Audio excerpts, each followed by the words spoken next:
So what did the janitor say when he jumped out of the closet? Supplies!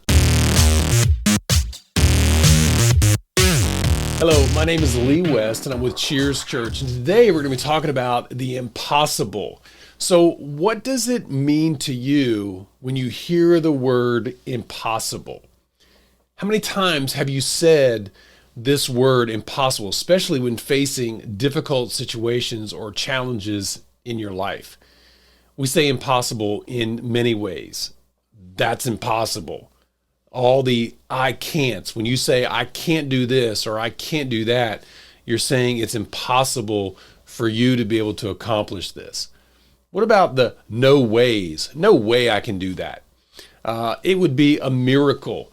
These are some of the things that we say when we're trying to, communicate something that can't be done or can't be attained. It's never been done before is another term that we use. Well, the dictionary defines impossible by incapable of being done, attained, or fulfilled.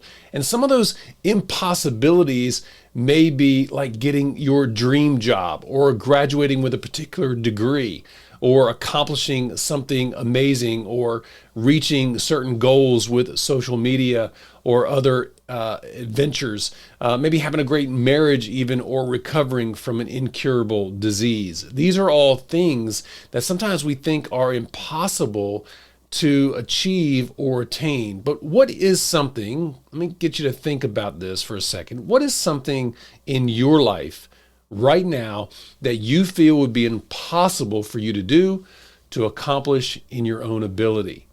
Think about how difficult it would be and what a miracle it would be if it all worked out. Think about the mountains that you would need to clear, in a sense, for it to happen, like money or resources, staff, time, or knowledge. If we live in our own strength and in our own ability, we will see high walls, giant obstacles, deep pits that we would face if we move forward with a particular high and lofty ambition. These high walls and deep pits would be boundaries that would paralyze us. See, they would keep us in fear and doubt. They would keep us from moving forward or venturing out because we would consider it impossible to do these things. And these are things that dreams that maybe God has placed in your heart, but yet you're looking at the boundaries, you're looking at the high walls and the deep pits. And if I do this, then this is going to happen, or I'm going to fail at this. Remember, the dictionary defines impossible by something that is incapable of being done, attained, or fulfilled. But what if I told you that the impossible in your life actually can be done?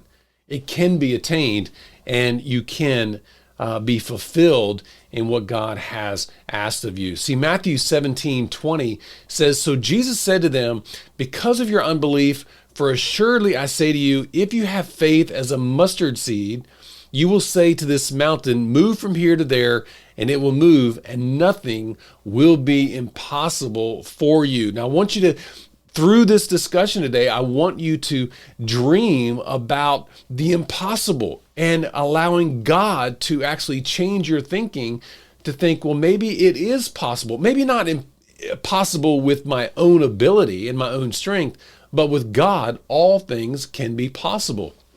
See, Matthew chapter 19, verse 26 says, "But Jesus looked at them and said to them, with men this is impossible, but with God all things are possible." And then Luke 1:37 says, "For with God nothing will be impossible." Luke 18:27, "But he said, the things which are impossible with men are possible with God." So in the Bible, it tells us that there are things that are impossible, but impossible with men, not impossible with God. And if you have God in your life, then you can achieve the impossible as God helps you and strengthens you to achieve that. So we've all heard about the big impossible things that God did in the Bible, like, Noah with one man building an ark that carried a whole lot of animals that repopulated the earth when a giant flood flowed over the earth, killing everything on the planet? Or what about Moses leading millions of people out of Egypt, going to this Red Sea and parting it, splitting it open, and the children of Israel walk across, and yet the Egyptians die when the sea collapses on them? And what about a young boy, never trained in warfare, goes against a seasoned warrior and defeats him with a slingshot and a stone in the David and Goliath story? Well, you might say, well, that's Noah, and that's Moses, and that's David, and we're not those people. And you know what? You're right. So does God only care about the big things?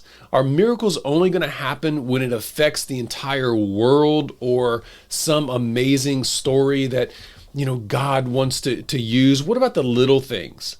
Well, in 2 Kings chapter 6, 1 through 7, I'm going to read this, so just bear with me as I read it, but I want you to get the full story here of how God actually cares about the little things. So in 2 Kings chapter 6, starting with verse 1, it says, "And the sons of the prophets said to Elisha, 'See now, the place where we dwell with you is too small for us. Please let us go to the Jordan, and let every man take a beam from there, and let us make there a place where we may dwell.' So he answered, 'Go.' Then one said, 'Please consent to go with your servant.' And he answered, 'I will go.' So he went with them, and when they came to the Jordan, they cut down trees. But as one was cutting down a tree, an iron axe head fell into the water. And the servant cried out and said, or the prophet cried out and said, 'Master, for it was borrowed.'" So here is one of the sons of the prophets. He's out there cutting timber and cutting wood, and one of the axe heads falls into the Jordan River, or in the water, and he loses it and can't retrieve it. And it was borrowed. And so he's worried about this axe head. So he goes to Elisha and tells him this. And then this is what Elisha did. So verse 6, "So the man of God said, 'Where did it fall?' And he showed him the place. So he cut off a stick, threw it into that place in the water, and he made the iron axe head float to the surface. And therefore he said, 'Pick it up for yourself.' And so he reached out his hand and he took it." So here is God doing a miracle, doing something that is impossible, making it possible. And it's not for Elisha the prophet, but it's for one of the sons of the prophets who had borrowed an axe head, and they're on a construction site. And here he loses it, and he's afraid, that he's not going to be able to return it to the person he borrowed. And yet God here helps him out and takes care of it. That's a small thing. I mean, who would have ever thought that they were on a construction site, that they would actually have a story or a miracle take place that would be read by millions of people years later? And so here's another story, also in chapter 6 of 2 Kings, and it's the servant of Elisha. And it says, "The servant of the man of God rose early and went out, and there was an army surrounding the city with horses and chariots. And his servant said to him, 'Master, what shall we do?'" So his servant is now starting to fear because they're surrounded by horses and chariots and a whole army here. And Elisha says to him, "Do not fear, for those who are with us," this is verse 16, "are more than those who are with them." And Elisha prayed and said, "Lord, I pray, open his eyes that he may see." And then the Lord opened the eyes of the young man, and he saw, and behold, the mountain was full of horses and chariots of fire all around Elisha, which was the army of the Lord, and they were invisible to the natural eye. And here, God does something so cool for this young man who couldn't see into the supernatural realm like we normally can't. And here God is opening up this young man's eyes so that he doesn't fear.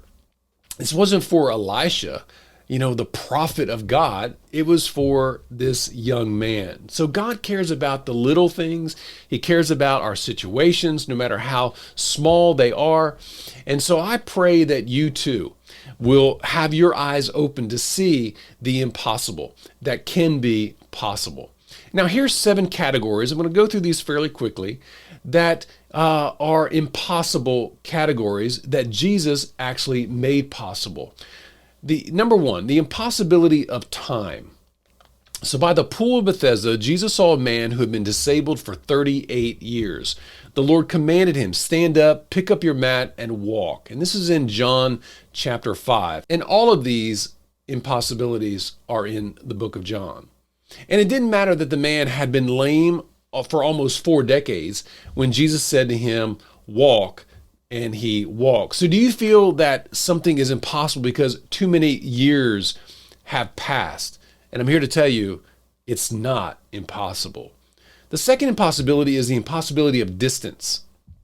So in John chapter 4, it says, later a royal official came to Cana to ask Jesus to heal his dying son in Capernaum, about 20 miles away. Without moving, Jesus told him, go back home, your son will live, and he healed the boy from a distance. So do you feel that something is impossible because it's too far away, or the distance is hindrance to the possible? And I'm here to tell you, it's not. The third impossibility is the impossibility of quality. John chapter 2, it says, at the wedding in Cana, when the wine ran out, Jesus told the servants to fill 6 stone pots with water and take a cupful to the head waiter. Putting the cup to his lips, the waiter tasted that Jesus had not only turned the water into wine, but the best wine.